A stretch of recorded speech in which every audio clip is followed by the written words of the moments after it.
Hello student, all of you are welcome to our YouTube channel Gopal JCERT classes. Dear student, आज हम लोग JCERT class 8 Hindi भाषा मंडली की पार्ट 4 पद की पहचान कविता को पढ़ेंगे और उनके भावार्थ को समझेंगे, साथ ही इनके सभी प्रश्नोत्तर भी सॉल्व करेंगे। तो आज का वीडियो थोड़ा लंबा हो सकता है, तो इस वीडियो पर आप लोग लास्ट तक बने रहेंगे।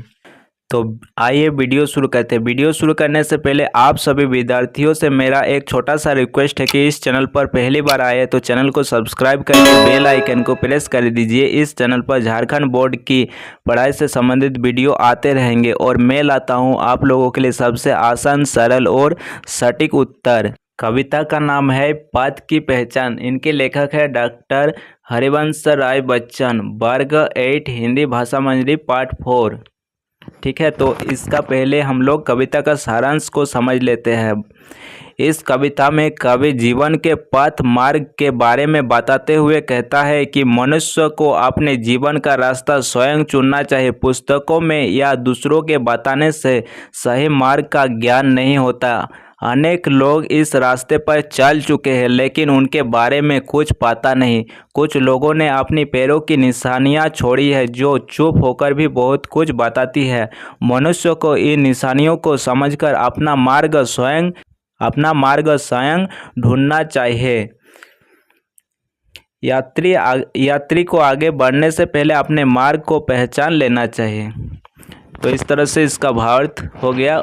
अब बढ़ते हैं पाठ से। पहला प्रश्न है, पथ की पहचान कविता में कवि ने पथ पर चलने के पहले क्या करने को कहा है। पथ मीन्स होता है मार्ग, रास्ता।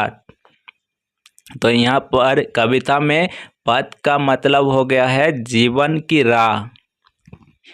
यहाँ पर रास्ता या मार्ग नहीं, यहाँ पर जीवन मार्ग के बारे में बताया गया है।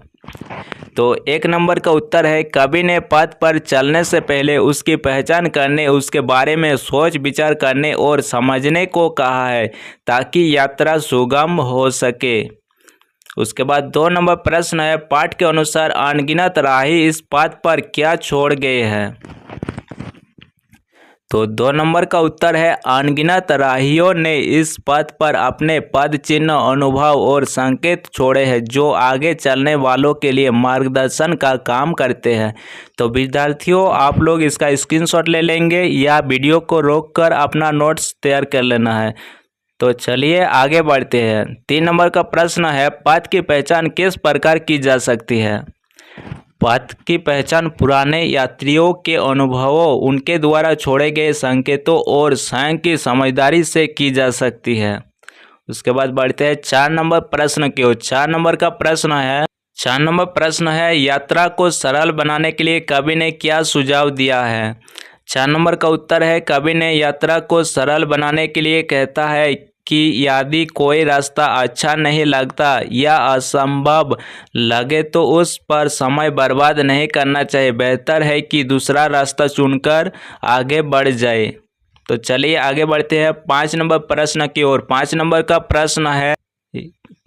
का प्रश्न है, कविता के आधार पर बताएं कि यात्रा में कौन सी चीज़ें अनिश्चित है। तो 5 नंबर का उत्तर लिखना है, कवि का मानना है कि जीवन पथ पर विघ्न बाधाएं आती रहती है। इनसे विचलित न होकर हमें सतत आगे बढ़ते रहना चाहिए। उसके बाद 6 नंबर का प्रश्न है, कवि ने स्वप्न पर मुग्ध होने से माना क्यों किया है। तो 6 नंबर का उत्तर है, कवि ने स्वप्न पर मुग्ध होने से इसलिए माना किया है क्योंकि सिर्फ स्वप्न देखने से यात्रा पूरी नहीं होती बल्कि वास्तविकता को समझकर कदम बढ़ाना जरूरी है। चलिए बढ़ते हैं 7 नंबर प्रश्न की ओर। 7 नंबर का प्रश्न है, कवि ने पाँव पृथ्वी पर टिकाए रखने की बात क्यों की है। तो 7 नंबर का प्रश्न का उत्तर है, कवि ने पाँव पृथ्वी पर टिकाए रखने की बात इसलिए की है ताकि यात्री अपने लक्ष्य के प्रति स्थिर रहे और वास्तविकता से जुड़े रहे, न कि केवल काल्पनिक सपनों में खोए रहे। तो इस तरह से सभी 7 प्रश्नों का उत्तर हो गया। आप लोग इनका स्क्रीनशॉट रख सकते हैं या वीडियो को रोककर अपना नोट्स बना सकते हैं। तो चलिए बढ़ते हैं पाठ से आगे का पहला प्रश्न। पहला प्रश्न है, विद्यार्थियों अपना लक्ष्य अक्सर विद्यार्थी जीवन में ही निर्धारित कर लेते हैं। आपने अपने जीवन का क्या लक्ष्य निर्धारित किया है? तो यहाँ पर विद्यार्थियों आप लोग अपने लक्ष्य के बारे में लिख सकते हैं। जैसे मैं उदाहरण के तौर पर लिखा हूँ, मैंने अपने जीवन का लक्ष्य एक सफल शिक्षक बनकर समाज में ज्ञान का प्रसार करना निर्धारित किया हूँ या क्या है। उसके बाद 2 नंबर का प्रश्न है, यदि कोई अपने जीवन में लक्ष्य निर्धारित कर कार्य नहीं करता तो उसे किन कठिनाइयों का सामना करना पड़ सकता है? तो 2 नंबर प्रश्न का उत्तर है, ऐसे व्यक्ति जो जीवन में दिशाहीनता, असफलता, आत्मविश्वास की कमी और समय की बर्बादी जैसी कठिनाइयों का सामना करना पड़ सकता है, उसे सही मार्गदर्शन न मिलने के कारण जीवन में संघर्ष अधिक करना पड़ता है। उसके बाद आगे बढ़ते हैं, अनुमान एवं कल्पना। अनुमान एवं कल्पना, क्या सिर्फ स्वप्न देखने से ही सफलता मिल सकती है? इस संबंध में अपने विचार लिखिए।